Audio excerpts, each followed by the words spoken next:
With Republicans attacking voting rights across the country, and the For the People Act and the John Lewis Voting Rights Act stalled in Congress as a result of the filibuster, what are Democrats to do to protect democracy? Well, a recent article in the Washington Monthly hints at a solution. Let's talk about that today.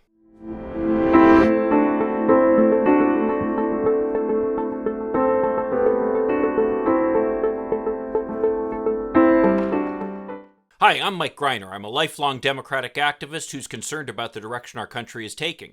If you share my concerns, maybe you could like this video and subscribe to this channel, and maybe even click that little bell that will notify you when I post something new. So we've talked before about how Republicans in state houses across the country are attacking voting rights in a desperate effort to stay in power despite the fact that America's demographics are rapidly changing underneath them. The special election in Georgia showed us that many red states aren't red because of the ideology of its residents, but are red because of voter suppression. So guess what Republicans are doing? They're trying to engage in voter suppression.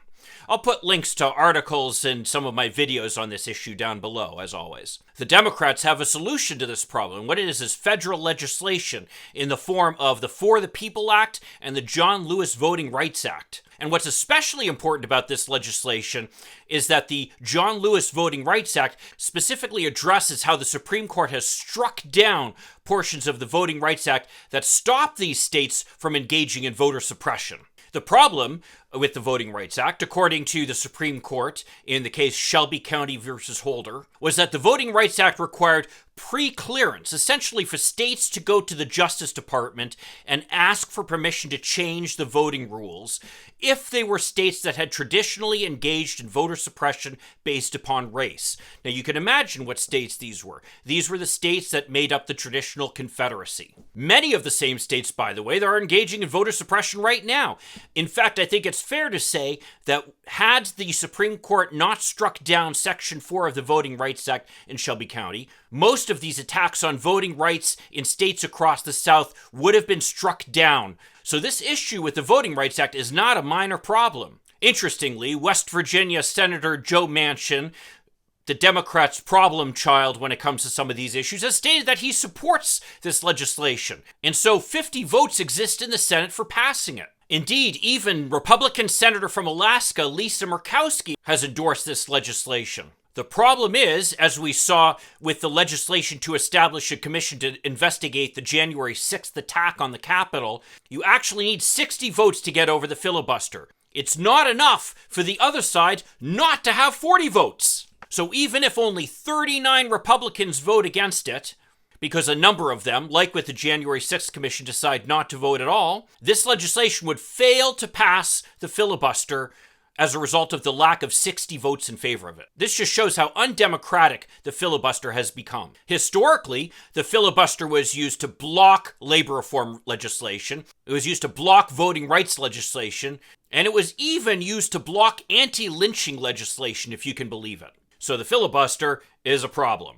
Now, in addition to the John Lewis Voting Rights Act essentially reimposing the pre-clearance provisions that were struck down by the Supreme Court, the For the People Act actually takes steps to make voting more democratic and more available to people. The For the People Act includes things like automatic same-day voter registration. It would make Election Day a federal holiday and would expand vote-by-mail provisions. It would also improve election security by requiring paper ballots even when you're using voting machines, and provide grants to allow protection against attacks on our voting infrastructure. The law would address gerrymandering by setting up independent commissions across the country tasked with determining the congressional district lines. There are other provisions as well, but here's the rub. They haven't found support with Joe Manchin. Again, Joe Manchin is the moderate Democratic senator who is the 50th Democratic senator, and as a result, literally is the swing vote on whether anything can be passed at all by the Democrats if they are held together.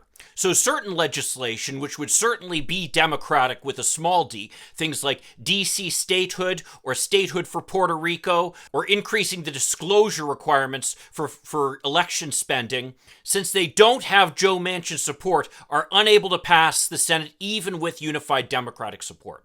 The other provisions I mentioned, though, are supported by Joe Manchin. and as a result, at least in theory, should be able to pass the Senate if the Democrats can stick together. But again, there is that pesky filibuster. What can be done about it? Well, in a recent article in the Washington Monthly, which I'll also link to below, Nathan Newman pointed out the fact that Senator Bernie Sanders had included in the budget legislation, which is the first step in a reconciliation package, he had included provisions that would actually pass parts of the PRO Act. Now, the PRO Act would be the first piece of pro-labor reform legislation to pass since the Taft-Hartley Act in 1947. Since 1947, of course, the courts and Republicans have gone on a wholesale union-busting effort, which has been very successful in reducing union membership across the country. The PRO Act would try to at least reverse some of that and return some power back to the unions, which have basically been emasculated and made darn near illegal across the country. Now, every Democratic senator, including Manchin, by the way, support the PRO Act.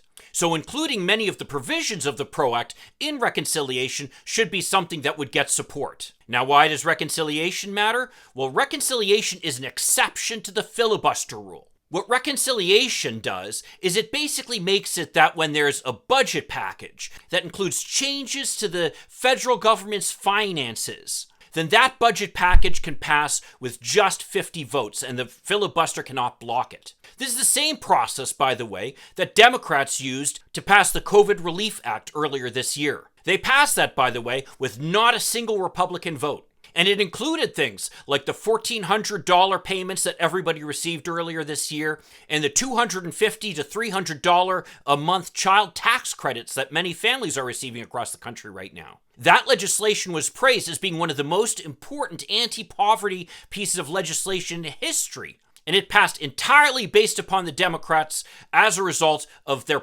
reconciliation process. Now, reconciliation has been talked about as a way for Democrats to push through their infrastructure goals, as well as what they want to accomplish with the Families Act. Priorities of Joe Biden that amount to about $4 trillion in spending total, and would remake much of the American economy to benefit America's middle class. Republicans, of course, oppose both those pieces of legislation. And although there's supposedly bipartisan legislation to address some pieces of the infrastructure bill that Joe Manchin was able to negotiate, Republicans have been unable to deliver enough votes to get past the filibuster on that. So it might well come down to the fact that Democrats even need to pass that based upon reconciliation. Unfortunately, Republicans have made it clear that there is no thing such as bipartisanship in the Senate. Well, just as that article pointed out, and Bernie Sanders seems to be working toward with the PRO Act, making changes to that act where each provision has a budgetary impact. By requiring, for example, election and arbitration reform to help unions actually gain membership in federal contractors.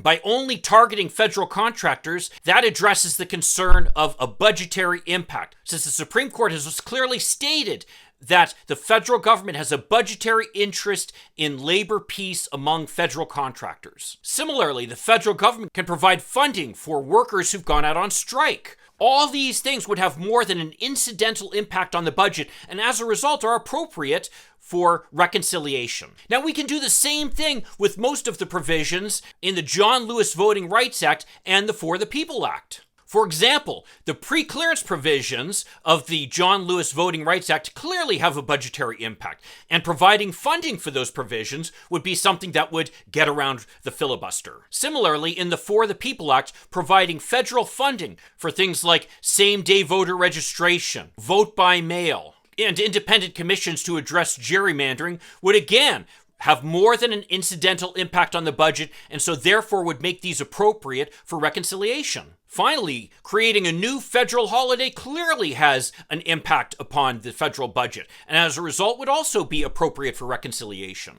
So to protect democracy, Democrats need to do more than simply wring their hands and say, oh no, we can't get this passed because of the filibuster.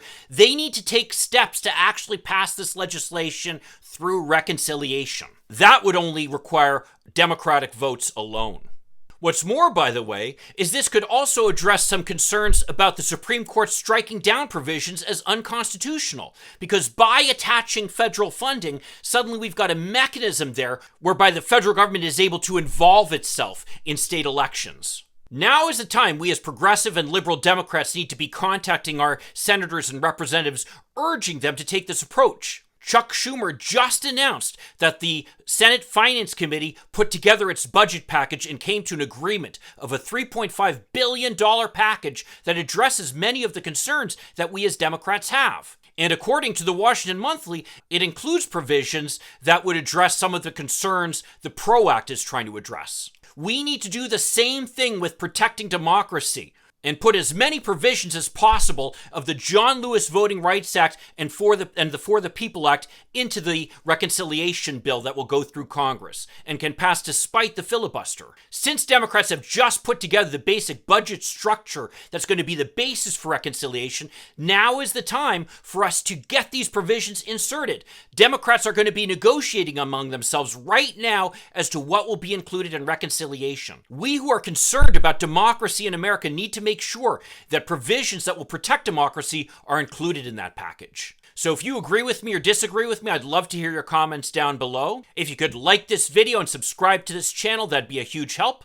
I'll see you in the next video, and in the meantime, let's hope for continued progress. Thank you.